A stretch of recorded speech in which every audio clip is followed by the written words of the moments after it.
Hello again, everyone, and welcome into RedHawk Football Weekly. I'm Steve Baker, the voice of the RedHawks, Miami. A tough loss on Saturday at home against UNLV. 41-38 was the final, and we'll take a look at some of the first half highlights, second half highlights, and we'll preview the game ahead this Saturday afternoon at 3:30 versus the Lions of Lindenwood University. Head coach Chuck Martin joins us, and Coach, you said it after the game, and from a fan's perspective or a play-by-play person's perspective, it was an incredible game. You saw everything that I think could possibly happen in a football game, but also at the same time for a fan and a play-by-play guy, and I know you said it at the end of the game, one of the more disappointing losses in your career. Yeah, excruciating loss. It was a hard loss. They're all hard. I mean, don't get me wrong. But that was because of the quality opponent, because we had them on the ropes multiple times, because the reason we had them on the ropes was we were playing really good football against a really high-end opponent. And we knew, and then they come back, but then we come back, and then they come back again, and then we march down the field, and we really should be kicking the last second field goal. We're going to have first down the 15, and we fumble our chances away. And like we've talked earlier, like our fundamentals are still costing us in key situations, and our mistakes, like you got to be great on certain plays, good on certain plays, average on certain plays, and then your critical mistakes have to be really low. Well, Saturday we were great on a ton of plays. We averaged 7.8 yards per play on offense. In the first half, we basically shut them out on defense. We gave 3 points to an offense that's averaging a ton of yards and a ton of points. Where at halftime, our defense has not only given up only 3 points, but they've also picked one off and took us down into the short field to set up 7 points. So you couldn't feel better about our defense in the first half. Offense, we're moving the ball, but even the first half, we have the critical pick where we try to do too much. We're scrambling to our right. We try to make something out of nothing. They return it for a touchdown. So what should be a 24-3 lead is 24-10. Plus, you lost same play, you lose your starting quarterback, which you never want to do. But I'm still excited at half because when it went to 14-10, we just commenced to going back to whipping them. Like, we didn't flinch. Our backup quarterback came in. Hank comes in, DQ's out. Hank comes in, leads us to a scoring drive. We get another stop right away. And then we have a beautiful 2-minute drive and add 3 more points. And now it's 24-10. And yes, if it was 24-3 at halftime, we win the game, for sure. Yeah, absolutely. But then you start the second half, and their offense got their feet underneath them, and our defense got back on their heels. We were really aggressive in the first half on our heels. Second half, they got some momentum on that first drive, and we got back on our heels, and we're not mature enough to handle, and we kind of spun out of control. Defensively, we didn't get a stop for the rest of the game other than the pick six. Right. We have 14-point lead at halftime, goes away immediately. Yeah. Once again, kickoff return for touchdown, pick six. And our kids immediately bounce back, and you just feel great about how they're doing, not only against a quality opponent, but this isn't easy. We didn't think UNLV was going to be easy. It was going to be 38-3. Like we were going to be happy with a 41-38 victory. That would have been a wonderful win. And you bounce back and get 2 scores again. Well, then they come back again. They score. We get stopped. They score again. Now you get 6:55, and we're going to bounce back one more time. We're going to drive down and score a touchdown, and we go right down the field. There's 2+ minutes left. We gouge them on a run. We're going to be getting tackled on the 15, and they strip us. And again, we don't have good ball security. That's, like I said in the press conference, like the fundamentals that are getting us beat, that's on me as a head football coach. That's on our assistant coaches. We have to continue to get to the point where we're fundamentally sound every snap. We're way better than we were week 1, but we're not good enough to beat a quality opponent like UNLV. And in the end, our critical mistakes end up costing us a game against a really good team that we probably – for the first half, we certainly outplayed by a wide margin, and then the second half, they couldn't stop us on offense unless we stopped ourselves. We only had 3 possessions because it was a crazy second half. They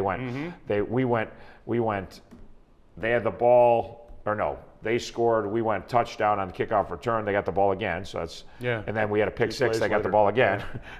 So they had 3 straight possessions in the second half. Now we had 2 touchdowns. So very, very proud of a lot of things we did. Very excited about our group and how they kept fighting and kept bouncing back and right down. And again, I'm not excited about the pick 6. I'm not excited about the fumble. I'm not excited about errors up front on the O-line or errors outside receivers, tight ends, or running backs that were critical.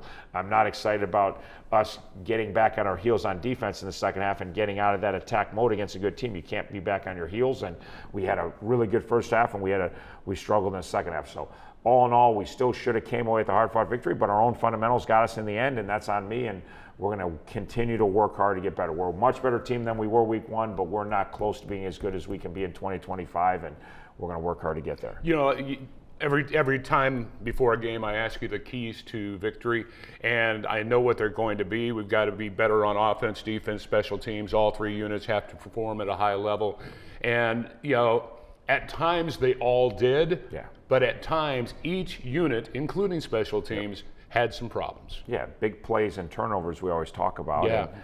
And you know from doing all the games all these years, big plays and turnovers. Oh. Problem Saturday, we both had the turnovers. Yeah. They had them and we had them. We both had the big plays. We had big plays on defense. Yeah. 2 picks, 1 pick six, 1 set up a score. We had big plays in ST, 100-plus yard kickoff return. I know it's in the books as 100, but it was a 102-yard kickoff return. All right. We had tons of huge plays on offense. We have 7.8 yards per play for the game. It was big run, big pass, big run, big pass. Unfortunately, defensively, we gave up big plays. Unfortunately, offensively, we have a fumble and a pick 6 that negates a lot of our good work. Yeah. And then special teams, we had the blunders that you talked about. And so it's you play a good team. When you do it right, we proved ourselves against a good team. We can stop them. Against a good team, we can move the ball and score points, which we hadn't really proved ourselves to that level. Against a good team, we can do great things on special teams. But we also proved ourselves that when we don't execute and we don't play fundamentally the right way, we kick the ball out of bounds. We shank a punt. We drop a hold. We give up a big run. We give up a big pass. We have a huge penalty. We have a huge turnover. So it was who's going to make the last play, and unfortunately we made the last mistake on the fumble, and they took advantage and drove down the score and won the game. Yeah, Miami would get out early in this game, and it would be because of the defense. The RedHawks didn't score on their first possession. UNLV has the ball. They start driving. They get to the Miami 48 when Corbin Handrew steps up and gets one for the RedHawks. Yeah, really good play. Reads the quarterback's eyes, makes a great break, and then a great return. Picks it off in our territory, returns it all the way down to the 30-yard line. And again, early in the game, first big play goes to our defense. Yeah, and again, a look at it here. Beautifully played by Corbin. Steps in front of the receiver. Easy pick there. Miami takes over, as you'll get one more look at it here. As Corbin comes up with his first interception of the game. He would have another one later on. 1st and 10 at the UNLV 29, and Kenny Tracy. Yeah, great play by Daquan. Blitzing off the edge, did not have a hat. Daquan knew he had to bide some time and rolled to his right and makes a great throw. Kenny's wide open. But again, the key here was Daquan biding time against the pressure. 2nd and 11 for UNLV. Back again, right at about midfield, and the RedHawks get him. That's Grant Lyons on the sack for Miami. First career sack, I think, for Grant. I'm pretty certain first career sack. St. X product. We run a great inside game, and Grant comes in and makes a huge defensive play. He does indeed. One more look at it here. This would set up 3rd and 17, an incomplete pass. UNLV would punt it to Miami, and they move right down the field. 2nd down, second down and 3 from their own 16, and you go long. Again, good protection. Good job by DQ stepping up in the pocket. Great throw to Colsey down the field. Colsey wins on a double move on the outside. See, the pocket protection was beautiful. He steps up, throws a strike. Colsey takes a hit as he catches the ball. Great concentration is what you got to do against good people. That gets you into UNLV territory. 2nd down and 6, and Kenny Tracy runs with the ball. Yeah, great job. A little misdirection. Thought he was going to score on this one. Just got to pick his feet up. But really good run. Well blocked up front again. Trying to mix in run pass. We're going to go 90-plus yards in this drive for a score. And again, a look at it there, and they just got him by the shoe tops and brought him down. Later on, Miami has it 2nd and 3 from the 3, and Daquan Finn finds Keith Reynolds. Again, really good execution. Great job by Keith faking. We just ran the fly sweep and faking the fly sweep and coming back out of it and gets Keith open, and DQ puts it on him for an easy score. And a great drive. Took over inside our own 20 and drove the whole length of the field, run and throw. UNLV will get a field goal on their next drive, and Miami 3rd and 13 at their 34, and this is where disaster struck for Miami. Yeah, this is a play that is hurts in a lot of different ways. Oh, yeah.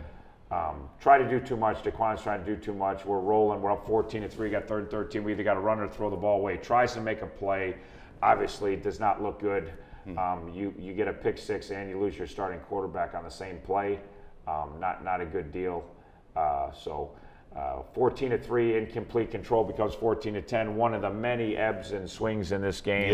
Back and forth, and they're probably saying the same thing. We gotta make the big plays that we made, and we gotta quit giving up the big plays. So it's probably the song of the same on both sides of the ball. 14-10 at that point. Henry Hessen in, and he can throw the ball deep.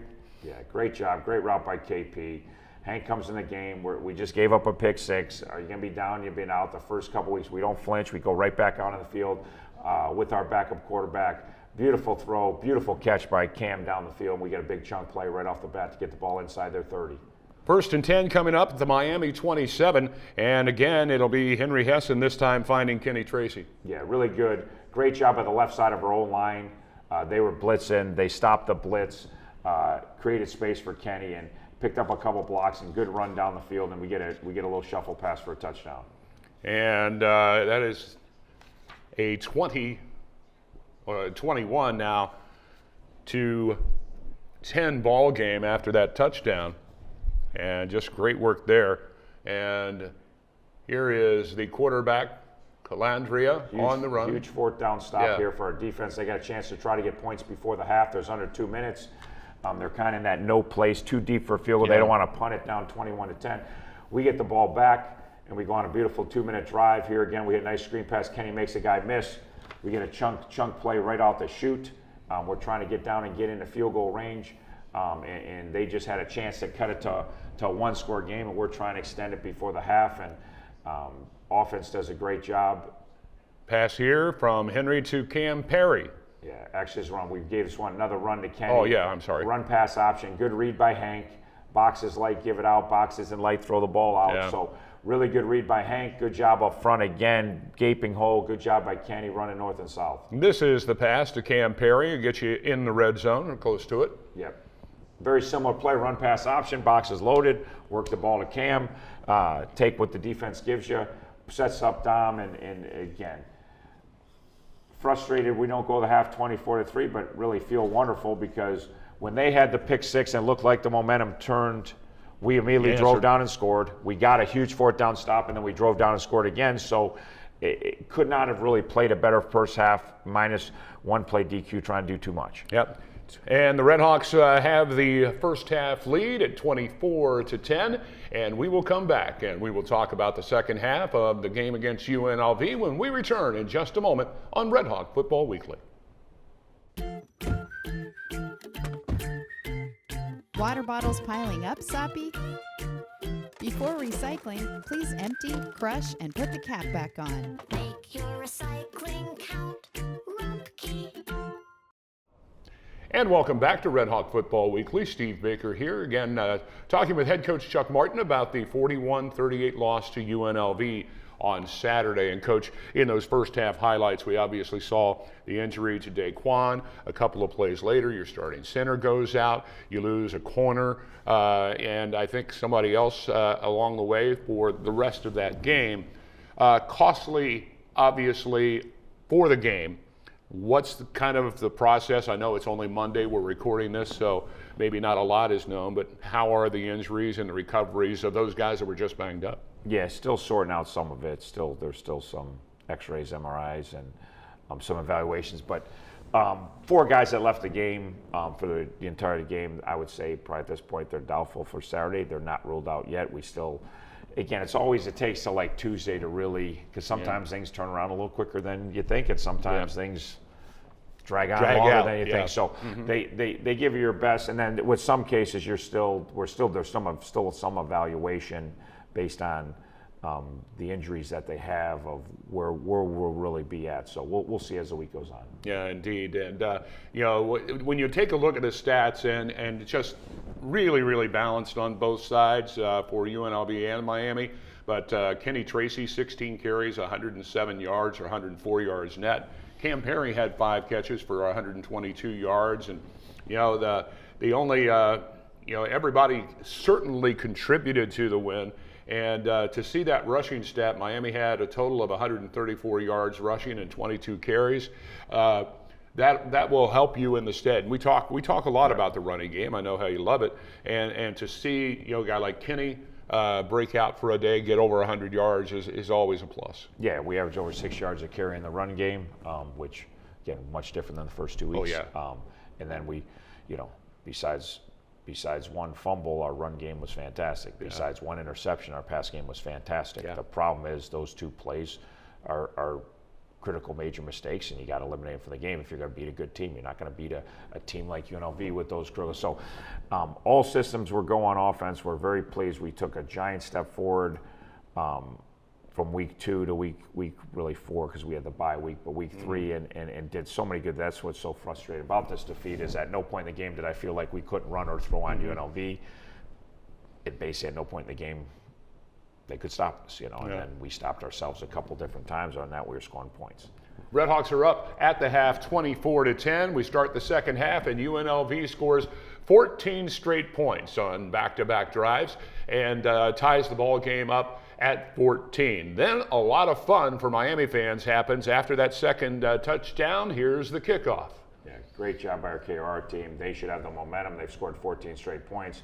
We get a crease, and Keith rips it, and Keith's an explosive athlete. Got through that seam in a hurry. Wasn't a giant seam, but there was plenty big enough seam for somebody of his, and he explodes through the seam, and then you're not catching him. And again, we always say momentum is between your ears. They only have momentum if you think they have momentum. They think they have momentum because they've scored 14 straight. Let's go out and execute. And we did a great job on our kickoff return team. The blocking was tremendous, and then Keith showed how explosive he is. 2 plays later for UNLV, it is 2nd and 7 from their 46. As a pass from Anthony Calandria is tapped up in the air. Yeah, Adam Trick, as usual, gets his hand up and deflects the ball, and Andrew gets another interception. I don't know how many he's got in his career, but he's always around the ball when it's in the air, and we get a pick 6. And this is the extra point. What looked like momentum on UNLV side, right back to Miami side. You get a 100+ yard kickoff return for a touchdown. And then you followed up with a defensive touchdown and back-to-back within like 4 plays. One of the crazier games I've ever been associated with or ever watched. You wanted excitement. There was pretty much excitement. Great block there by Lionel. Great block by all the guys in the KOR. Was tremendously blocked up. And obviously there you see Keith get in the end zone. And again, great way to stem the tide. And then here's a play we talked about with Trick. Trick, again, getting his arm up there, and then Andrew gets it. And all of a sudden, 24-10 becomes 24-24, and then 24-24 becomes 38-24, and we're right back where we want to be. Yeah, in a matter of 3 plays, a 14-point lead for Miami. And UNLV would storm back 17 unanswered points and take a 41-38 lead. And Miami was driving and just had an opportunity, and you'll see it here.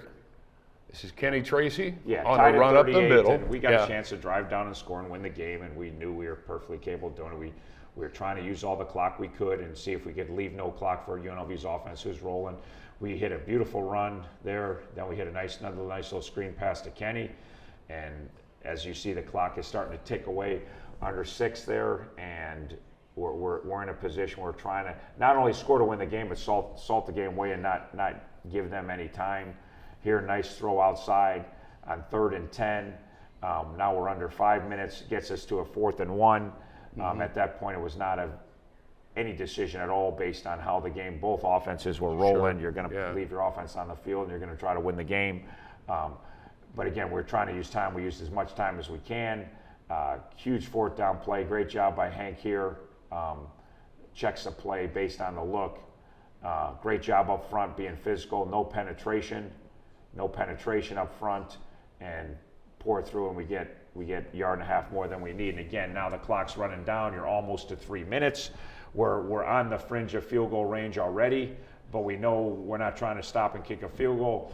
Now the clock's under 3 minutes. We gouge them again, and right now I think ball game's over, and the ball game should be over. But we don't have the ball tucked away, and credit to their guy strips the ball, and they get on it. And we're now under 3 minutes, so it's going to go to the 2-minute warning, and we're going to have a chance to kick the last-second field goal or score a touchdown and win the game. And great job. Kenny had an amazing afternoon. You talked about his rushing yards.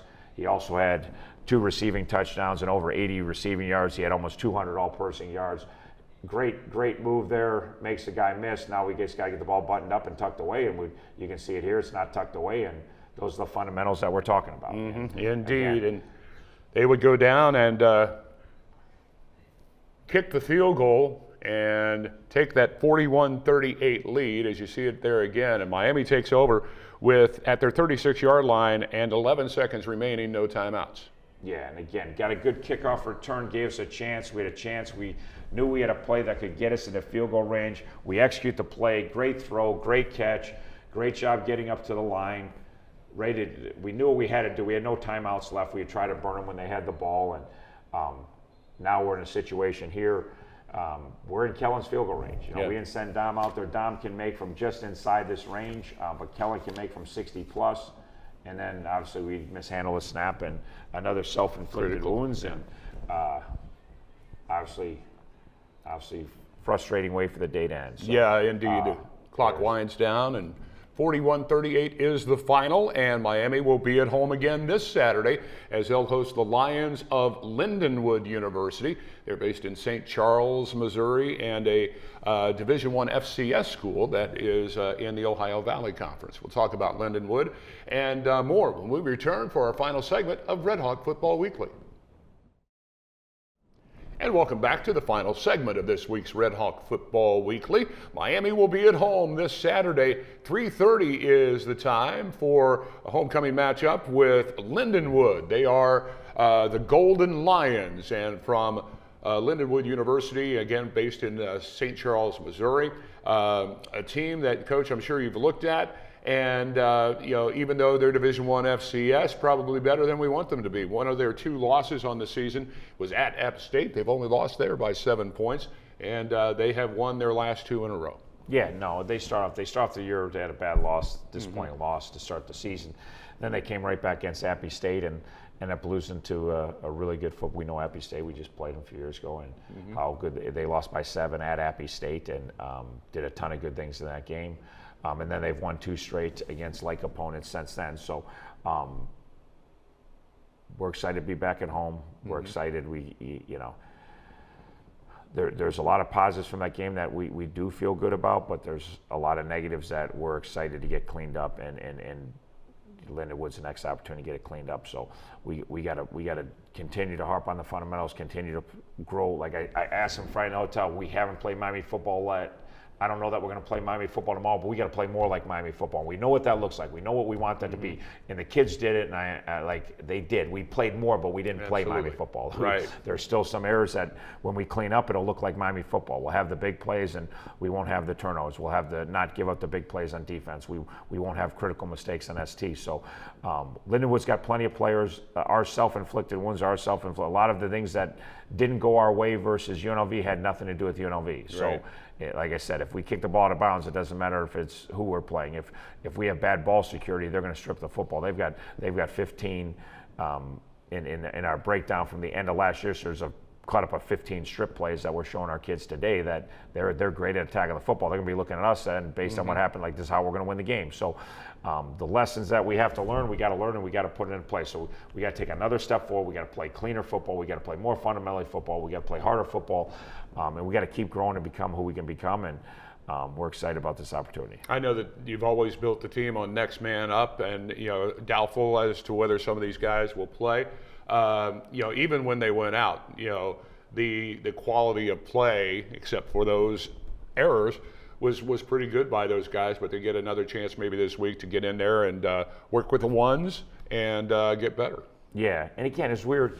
And we lost 4 starters during the game. You lose your quarterback, your center, starting corner, starting 3 technique, which they're all really good players. Obviously you don't want to lose anybody you feel, but at no point, even after the game we lost, I never even thought about we had guys missing. I was just thinking guys out there we didn't execute as well as we could. And again, all the backups came in and did plenty of good things to help us win the game, but everybody that played probably had their error that they'd like to have back. So we may be missing some guys this week, but and I know for football is football. Football, you gotta have, it doesn't matter who you play with, but you're gonna and you gotta. We've always dealt with these injuries, and like everybody, we have next man up, but everybody has next man. Everybody deals with injury. Everybody's got to like. And I always say I feel terrible for the guys that left the game. I don't feel terrible for the guys that get an opportunity to play. You came here to play football, right? And this is your chance. It stinks that you got it because somebody got hurt, but it's still your chance. Like let's get in there and show that you should have been a backup, right? So great opportunities for those guys. As of now, none of the injuries seem to be long term. So there's still a little bit question on a couple of them. So I'm hopeful that all 4 guys left the game. You're going to see, if not this Saturday, hopefully within the next couple weeks. So there's still some gray in a couple of them, but we're hopeful that none of these are long term. They may be a week or 2, but hopefully we'll get them back sooner than later. Coach, thank you so much. Thanks, appreciate it. Head Coach Chuck Martin joining us, and that's this edition of RedHawk Football Weekly. Again, Lindenwood is the next opponent, and that will be Saturday at 3:30 at Yager Stadium. The parking gates will open 5 hours ahead of that. Make sure you get out here early, get your parking spot, do some tailgating. Terry and I will be on the air on the Miami Sports Network with the E&H Ace Hardware Tailgate Show at 2:30 on Saturday afternoon. Until then, for Head Coach Chuck Martin, I'm Steve Baker. Love and honor, everyone.